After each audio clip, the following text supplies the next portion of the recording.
Shalom, tajuk renungan kita hari ini ialah kita terhindar dari berbuat dosa.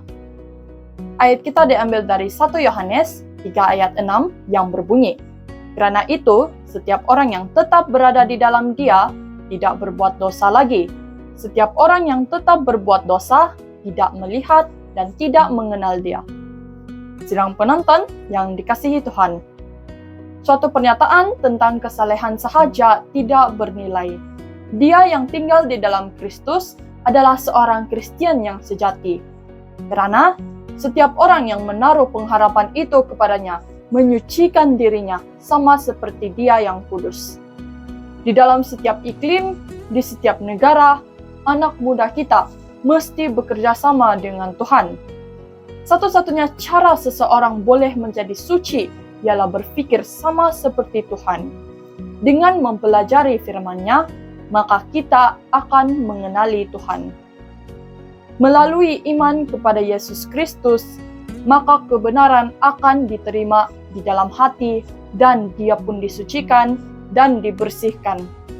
Yesus ditikam oleh kerana pelanggaran kita, Dia diremukkan oleh kerana kejahatan kita.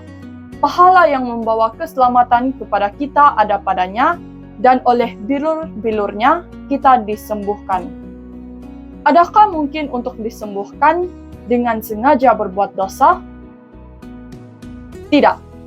Iman yang tulus berkata, "Saya tahu bahwa saya telah berdosa, tetapi Yesus telah mengampuni dosa.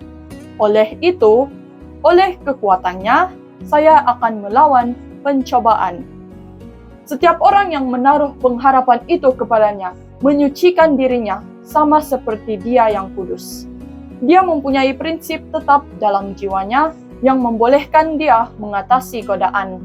Sebab itu, setiap orang yang tinggal di dalam Dia tidak akan berbuat dosa lagi. Tuhan mempunyai kuasa untuk menjaga jiwa yang ada di dalam Kristus ketika jiwa itu berhadapan dengan pencobaan. Setiap orang yang terus berdosa tidak melihat dan tidak mengenal Dia. Maksudnya, setiap orang yang beriman dikuduskan melalui kebenaran dalam kehidupan dan tabiat. Sidang penonton yang dikasihi Tuhan, Alkitab berkata, setiap orang yang tidak melakukan kebenaran bukan berasal dari Allah. Begitu juga orang yang tidak mengasihi saudaranya. Anak-anakku, marilah kita mengasihi bukan dengan perkataan atau dengan lidah, tetapi dengan perbuatan dan dalam kebenaran.